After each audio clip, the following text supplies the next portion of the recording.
Pahalgam attack చూస్తుంటే చాలా బాధాకరంగా ఉంది. అవును. మరి ఈ రోజు అయితే అమిత్ షా అండ్ మోదీ గారు ఒక డెసిషన్ తీసుకున్నారు.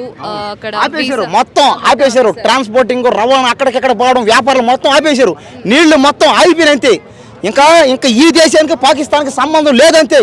ఎవరైనా సరే ఈ దేశంలో పాకిస్తాన్ వాడు కానీ ఉంటే వాడిని మొక్కలుగా వదిలే. ఇంకా నాకు ఎంత బాధ వేస్తుందంటే, మనోళ్ళు ఏదో పాపం ఎండాకాలంలో అక్కడ పోయి కాశ్మీర్లో సరదాగా ఒక 4 రోజులు ఉండి వద్దామని సరదాగా గడిపి వద్దామని పోతే పట్టుకొని మతాన్ని బయటకు తీసి చంపడం, కొయ్యడం, అబ్బా ఎంత దారుణం చెప్పండి అది. అదే వాళ్ళ దేశాన్ని పోయి వాళ్ళని కానీ చేసి ఉంటేట వాళ్ళు ఎట్లుంటారు. వాళ్ళు చూస్తున్నాం ఇక్కడే ఎన్నెన్నో దారుణాలు ఇక్కడే. వాళ్ళని దయచేసి వాళ్ళని దేశం నుంచి తరిమి కొట్టేయాలి.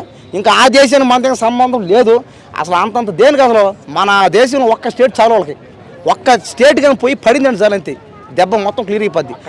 ఇంకొక నెల రోజులు కూడా నేను కానీ జరుగుంటే నేను ఉంటే పాకిస్తాన్ మొత్తాన్ని ముక్కలుగా నరికేసి ఉంటాను అంతే. అంటే ఇప్పుడు మోదీ గారు తీసుకున్న డెసిషన్ వల్ల ఫ్యూచర్ లో రెండు దేశాలకు మధ్యలో గొడవ జరుగుతుంది అని చాలా మంది అంటున్నారు. మరి దాని మీద మీ opinion?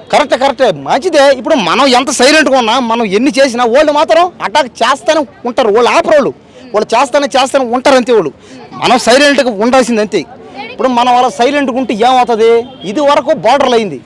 ఇంక నుంచి ఏమవుతుంది, డైరెక్ట్గా స్టేట్లు లోపలికి వచ్చి రాష్ట్రాలకు వచ్చి మరి చేసి పోతారు. ఇంకా అంటే ఇలాంటి వాళ్ళని దూరం పెట్టడమే కరెక్ట్. అది ఆ దేశానికి ఈ దేశానికి ఏమి లేకుండా చేయాలంతే.